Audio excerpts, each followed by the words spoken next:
Persahabatan sebelumnya seringan air, mereka bertemu karena kerja sama. Sekarang Winona memiliki syarat, Henry pikir itu normal. Orang bernama Tyson ini, aku akan mengatur Jimmy untuk segera menemukannya. Syaratnya, Winona duduk di sofa dengan kaki disilangkan. Setelah menyalakan sebatang rokok, dia memandang Henry dengan penuh minat. Aku akan melihat kamu lawan profesional fighter malam ini. Newbie, profesional, heavy, king, Olympus, god, ada 6 peringkat di arena pertempuran bawah tanah, dan setiap tingkat harus dimainkan selangkah demi selangkah. Jika ingatanku benar, seseorang sepertiku yang memulai dari nol tidak memenuhi syarat untuk melawan profesional, bahkan tidak bisa melawan newbie. Henry yakin bahwa dia bisa mengalahkan mereka, dan sangat percaya akan hal ini.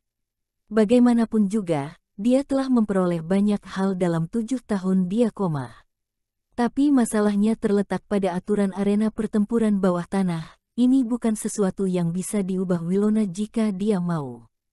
Ketika Henry menyebutkan ini, Winona melambaikan tangannya. Aturannya telah berubah pada tahun ketiga komamu. Sekarang kamu boleh melewati tantangan level di bawah heavy fighter, tapi dengan syarat, yaitu waktumu terbatas.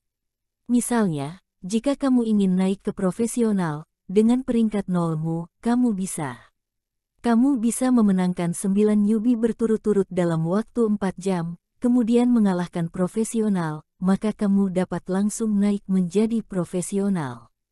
Anehnya, peraturan telah diubah. Ini membuat Henry sedikit terkejut, tapi ini juga menyelamatkannya dari masalah. Jangan sampai dia harus bertarung ratusan game untuk kembali ke King of Fighter lagi yang akan membutuhkan terlalu banyak waktu. Jadi dia dengan senang hati setuju, dan tidak sabar, malam ini di Professional Fighter, kamu yang mengaturnya. Winona tercengang oleh sikap bersemangat Henry, dia harus mengingatkannya dengan sungguh-sungguh, jangan lupa, kamu bukan lagi orang yang berada di puncak 7 tahun yang lalu. Jadi kamu tidak bisa melihat masa kini dengan persepsi yang kamu miliki 7 tahun yang lalu, jika tidak, kamu mungkin akan menderita kerugian besar. Meskipun harimau ganas, tapi pada akhirnya tidak bisa menahan sekawanan serigala, pertempuran demi pertempuran ini akan menguras kekuatan fisikmu. Meskipun Winona sangat ingin Henry kembali ke King of Fighter, dan mewakili Tiger Wong menghadapi Winson, dia juga memahami fakta, mengingat fungsi fisik Henry, kebugaran, dan masalah lainnya, dia bahkan mempertimbangkan apakah dia harus sedikit memperlambat waktu. Tapi Henry berpikir itu sama sekali tidak perlu, dia yakin sepenuhnya mengenai batas waktu. Oke, setuju, jam 8 malam ini.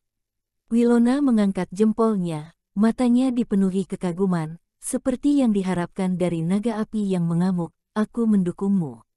Ketika para pemain di arena pertempuran bawah tanah menjadi terkenal, mereka akan dijuluki dengan berbagai gelar. Dulu gelar Henry adalah naga api, karena gaya bertarungnya di atas ring yang sama ganasnya dengan api. Statusnya di arena pertempuran bawah tanah memukau seperti seekor naga. Tapi sekarang saat mendengar gelar ini lagi, Henry merasa sangat kotor. Di waktu berikutnya, Winona membahas beberapa masalah terperinci dengan Henry, seperti pelatihan terkait. Henry memiliki banyak pengalaman bertarung, tapi ini bukan berarti dia bisa menang hanya dengan pengalaman, karena seorang King of Fighter berusia 100 tahun masih akan dengan mudah dipukuli oleh pemuda berusia 15 atau 16 tahun. Bagaimanapun juga, pertempuran pada akhirnya tergantung pada kebugaran. Oleh karena itu, arena pertempuran bawah tanah memiliki rencana pelatihan profesional yang akan memberikan pelatihan ilmiah yang terencana dan terarah sesuai dengan kondisi fisik para petarung. Tentu saja, ada juga ahli gizi profesional untuk menyeimbangkan pola makan dan sebagainya. Setelah mengobrol sampai pukul 10 pagi, Henry meninggalkan Tiger Wong. Pelatihan dapat dipelajari di sore hari, sekarang dia memiliki hal lain untuk ditangani. Passat hitam melaju kencang ke Brigade Lalu Lintas Departemen Kepolisian. Henry ingin menyelidiki informasi pelaku. Dengan dokumen yang relevan untuk membuktikan hubungan ibu anak, prosesnya secara alami berjalan lancar, Tidak lama kemudian, Henry mendapatkan informasi tentang pelaku.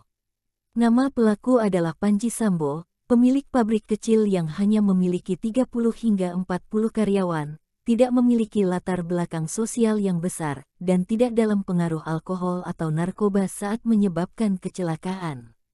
Tidak ada yang perlu diperhatikan, hanya foto dan informasi terkait orang ini yang sementara tercetak dalam pikiran. Melihat waktu sudah menunjukkan pukul 11 pagi, dan Florence sebentar lagi akan pulang sekolah, Henry bergegas ke sekolah dari Brigade Lalu Lintas. Kebetulan saat Henry sampai di sekolah dan memarkir mobilnya, Florence baru saja keluar dengan Amber yang menemani kelas mereka. Henry menjemput Florence dan tidak terburu-buru untuk pergi, dia menunggu Amber selesai mengantar murid-murid kelas yang menjadi tanggung jawabnya sebelum dia berjalan bersama Florence. Bu Dakota, aku sangat berterima kasih atas bantuan yang kamu berikan pada Florence dan keluarga kami. Keadaan menghalangiku untuk membalas kebaikanmu saat ini, jadi aku hanya bisa mengundangmu untuk makan siang sebagai tanda terima kasih. Ku harap kamu bersedia. Dendam harus dibalas, hutang harus dilunasi dan bantuan harus disyukuri. Henry percaya jika ini adalah prinsip paling dasar sebagai seorang manusia, dan dia akan melakukannya. Namun, Amber menolak kebaikannya. Tuan Chenlong, aku menghargai kebaikanmu, tapi sepertinya ini tidak pantas. Henry berpikir tidak ada yang tidak pantas, jadi dia dengan tulus mengundang lagi. Florence di sebelahnya juga meraih telapak tangan Amber. Bu Dakota, ayolah, jika kamu tidak mau menerimanya, aku tidak akan belajar dengan giat.